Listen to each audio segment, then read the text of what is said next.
And we're running. Alright, BigHamza22, here's your GoPro Hero 5 or 6 studio setup. Thanks very much for the idea. It never even crossed my mind to do this. To be honest, in the beginning, when I basically started whisking these components together, I didn't think I was gonna like the end result as much as I do now. So once again, brother, thank you very much for a great idea.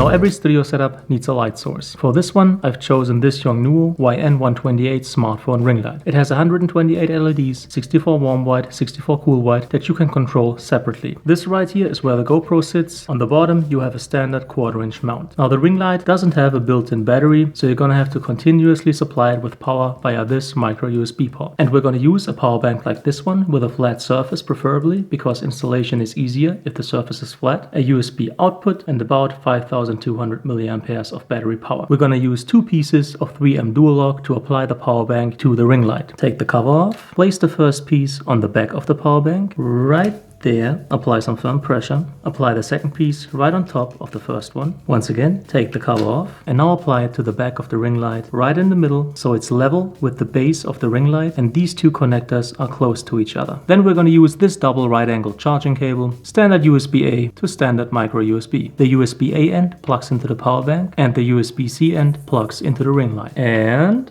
there we go.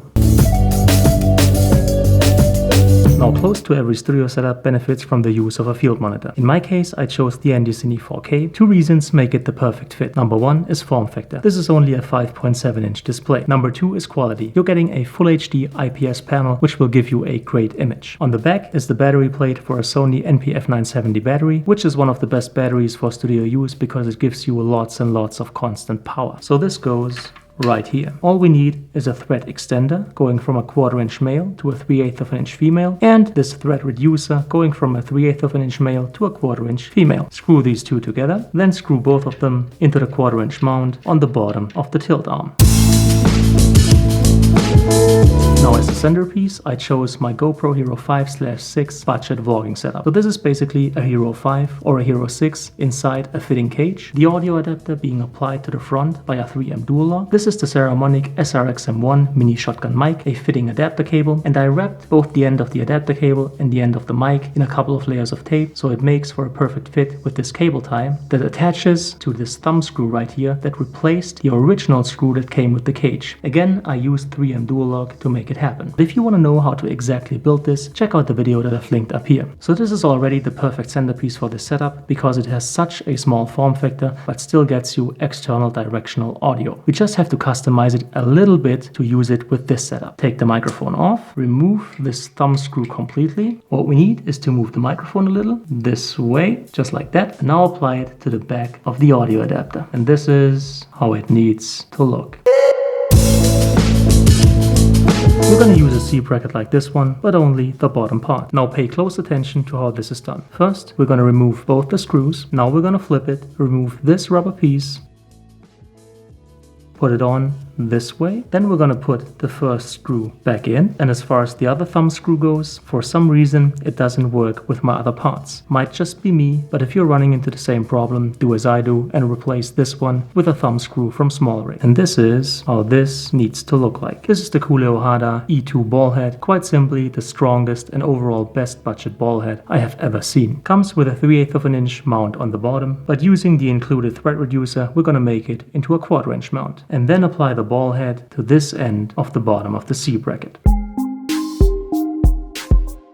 Apply the monitor base to the base of the ring light via this thumb screw. Slide the ball head all the way up to the power bank. Then apply your favorite quick release plate and then apply the whole contraption to your favorite ball head. Then take the quick release plate of this ball head and then screw it right into the golden thread reducers. Then put the monitor onto the ball head. Now use the ball head and the tilt arm to correctly position the monitor. Try to have it sit on this plastic part right here because it's going to secure the whole construction. Once it's in position, lock everything in place. For cable management, I use two different kinds of cable clamps, a big one like this and a small one like this. The small one is applied right here and opens this way. The big one is applied right there and it opens this way. To hook the monitor up to the GoPro, we're going to use a coiled micro HDMI to regular HDMI cable. Now the regular HDMI end plugs into the monitor, then the cable is secured via the cable clamp right here. It won't close, but it'll still hold the cable in place. Then where the coil ends, we're going to secure the cable via this tiny cable clamp right there, just like this. Battery goes right here. Have your GoPro turned on and then apply it right there, just like this, and plug in the HDMI cable. Final touch, run the audio cable like this. Turn on the power bank if necessary, and bada boom, bada bang, there it is. Now if you want to charge the GoPro, you can do so by hooking up a USB-C charging cable to the audio adapter like that. Note this though, if you have this hooked up, you cannot record external audio. In this configuration right here, external mic plugged in and charging cable plugged in, you're not gonna get any audio. What you can do is record internal audio, but make sure to have the external mic unplugged to do that. Nice alternative if you don't want to charge the GoPro off the grid. You can use such a USB-C to DC cable to charge it off the monitor's NPF970 battery. DC jack plugs into the DC out connector, USB-C plugs right into the audio adapter. And once you've connected your smartphone to your GoPro via Wi-Fi, you can use the GoPro app to remote control the whole setup via your smartphone. If you don't know how to do this, check out the videos that I've linked in the top right hand corner. They're going to show you how to set this up for iOS and Android.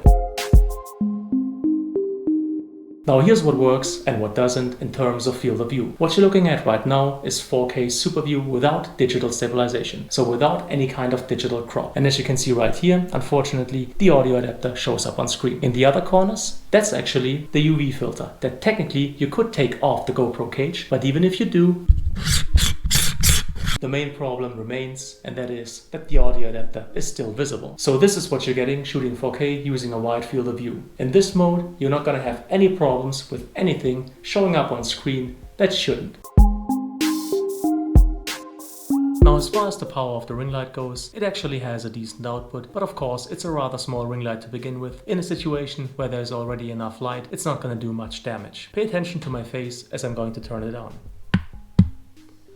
As you can see, not much of a difference, rather minimal. However, if you're shooting in an environment where there's a lack of light, it's gonna help you out quite a bit. Now this is a pretty underexposed shot, so let's turn on the ring light, cool white LEDs first.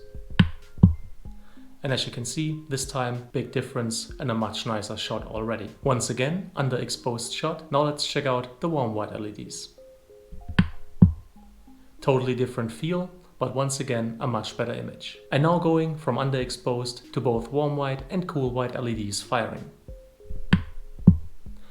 So, BigHamza22 and everybody else of course, if you liked the video, if you found it helpful, please make sure to leave a thumbs up, it's greatly appreciated. Any kind of comment or feedback is welcome and I'll try to answer as quickly as possible. As always, thank you so much for your time, thank you for watching and hopefully see you again soon.